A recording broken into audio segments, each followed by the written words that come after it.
let's do a buttonhole. The first thing you're gonna do is pull off the front of your machine or go wherever you're storing your buttonhole foot. Mine is in this handy dandy little box, and this is what your buttonhole foot looks like. See that? That's where you put your button, and that's how your sewing machine knows how big to make your buttonhole. I have these buttons, and they say handmade with love on them.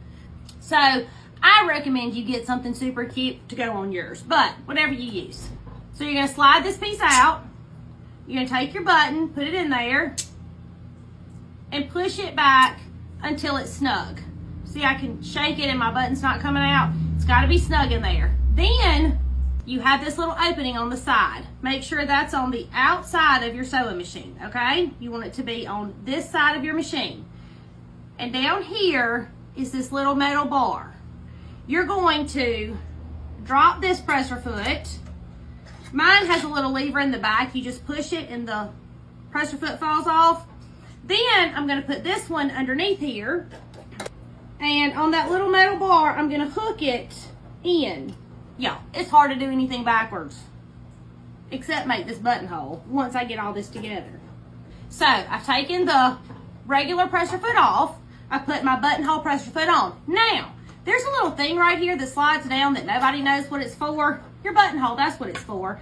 So if you see, it touches the back and the front of the sides, and that tells your machine how big to make your buttonhole. When it touches one side, it starts going in the other direction. So now we're going to choose a buttonhole setting.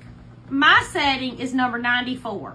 Now you probably can't see that, but it's number 94, and I knew that because I looked down here on the little guide, my map, as my little ladies call it, on the map, and I found the buttonhole that I wanted, and it said it was 94, so I put my machine on 94. I'm going to make the end of my strap flush with the back of my sewing machine, and I'm going to center it underneath my presser foot, and I'm going to lower my presser foot onto it.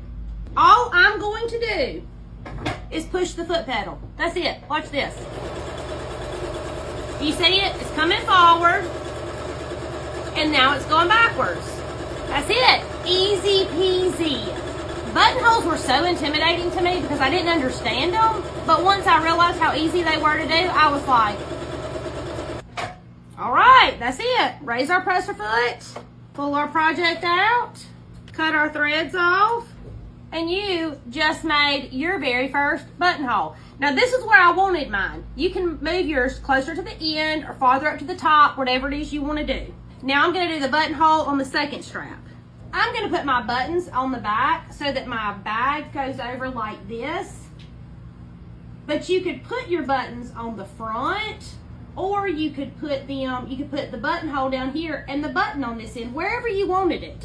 But I guess before we put buttons on, we probably should open our buttonhole up, right? So you've sewn it, and you know what it looks like, but how do you get in it?